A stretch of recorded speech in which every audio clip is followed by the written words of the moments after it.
ஹாய்ங்க.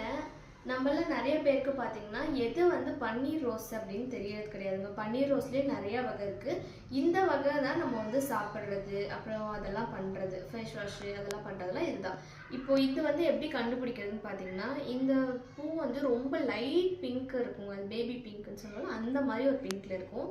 இதோட காம்பும் பார்த்தீங்கன்னா ஒரு லைட் க்ரீனில் இருக்கும். இந்த லைட் க்ரீனும் இந்த பிங்க்கும் பார்க்கும்போது காம்பினேஷன் ரொம்ப அழகாக இருக்கும் கண்ணுக்கு. இது வந்து நம்ம சாப்பிடும்போது துவப்பே இருக்காது. நான் உங்களுக்கு சாப்பிட்டு வேணா காட்டுறேன். இதுதான் வந்து நம்ம சாப்பிடலாம். சாப்பிடும்போது வந்து பார்த்தீங்கன்னா வேற பூலாம் வந்து கண்டிப்பாக ஒரு துவப்பு இருக்கும். இதில் வந்து ஒரு 0.5 தான் துவப்பு இருக்கும். இந்த பூ தான் வந்து பார்த்தீங்கன்னா நமக்கு வந்து குல்கந்தெல்லாம் ப்ரிப்பேர் பண்ணுறதுக்கு, அப்புறம் இந்த ரோஸ் ரிலேட்டடாக பண்ணுறாங்க பார்த்தீங்களா, அதெல்லாம் பண்ணுறதுக்கு. நமக்கு வந்து எதுக்குன்னா காஸ்மெட்டிக்ஸில் வந்து ரோஸ் ஃபேஸ் வாஷ் பண்ணுறதுக்கு, ரோஸ் ஜெல் ப்ரிப்பேர் பண்ணுறதுக்கு, அதெல்லாம் இதுதான் வந்து இன்டேக்காகவும் குடிக்கிறதுக்குன்னா இந்த இதுதான். ஃபேஸ் பேக்காக போடுறதுக்கும் இதுதான்.